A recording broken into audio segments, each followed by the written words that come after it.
Hello friends, अगर आप में मेहनत करने का जज्बा है तो आप अपने सभी ख्वाबों को पूरा कर सकते हैं।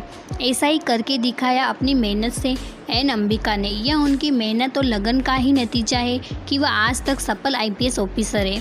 पर यह रास्ता उनके लिए सरल न था।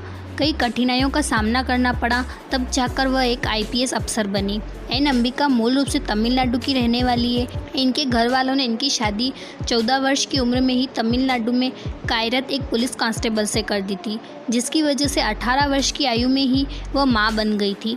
उनकी ज़िंदगी में सब कुछ ठीक ठाक चल रहा था, लेकिन एक घटना ने उनकी ज़िंदगी को ही बदल कर रख दिया, और यही घटना उनके लिए मील का पत्थर साबित हुई और उनके जीवन का लक्ष्य भी उन्हें मिला, जिसके कारण वह एक सफल आईपीएस ऑफिसर बनी। दरअसल एक बार जब वह अपने पति के साथ गणतंत्र दिवस 26 जनवरी को पुलिस की परेड देखने गई, वहाँ उन्होंने देखा कि उनके पति ऊंची रैंक के अधिकारियों को सैल्यूट कर रहे थे। घर आने पर जब अंबिका ने अपने पति से पूछा कि वह उच्च अधिकारी कौन थे, तब उन्होंने बताया कि वह आईपीएस अधिकारी थे। इसके बाद वह अपने पति से आईपीएस बनने के तरीके और पद के मिलने वाले सम्मान के बारे में जानकारी ली। यूपीएससी की जानकारी लेने के बाद अंबिका ने भी सिविल सर्विस एग्ज़ाम देने का फैसला किया। कम उम्र में शादी और फिर मां बनने के कारण उनकी पढ़ाई छूट गई थी, जिसके कारण उन्हें फिर से पढ़ाई शुरू करनी पड़ी।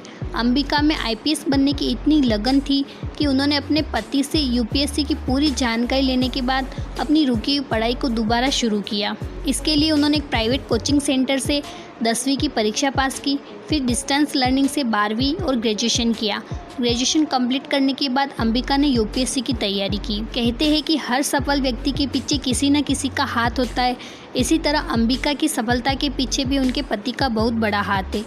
अंबिका अपने परिवार के साथ तमिलनाडु की डिंडीगुल नामक एक छोटे से कस्बे में रहती थी, जहां पर यूपीएससी की तैयारी के लिए कोई कोचिंग सेंटर नहीं था, जिस कारण अंबिका को चेन्नई में रहकर यूपीएससी की तैयारी करनी थी। इस दौरान उनके पति ने उनका सपोर्ट किया और चेन्नई में ही उनके रहने और खाने का इंतज़ाम किया।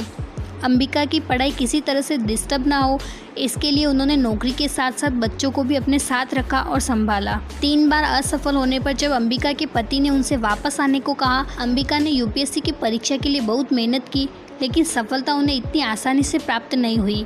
वह 3 बार इस परीक्षा में असफल रही, जिससे उनके पति और परिवार वाले भी बहुत निराश हो गए और उन्हें वापस घर लौट आने को कहा। परंतु अंबिका ने निराश होकर हार नहीं मानी और उन्होंने पति से एक आखिरी मौके को देने के लिए कहा, जिसमें उनके पति ने उनका साथ दिया। उन्होंने 2008 में यूपीएससी का एग्ज़ाम दिया, जिसमें वह सफल रहे और उनका चयन हो गया। उन्हें 2008 में ऑल इंडिया 112 रैंक मिली। अंबिका की पहली पोस्टिंग महाराष्ट्र में हुई। आपका इस बारे में क्या कहना है, हमें कमेंट करके ज़रूर बताएं, और वीडियो पसंद आए तो लाइक शेयर सब्सक्राइब जरूर करें।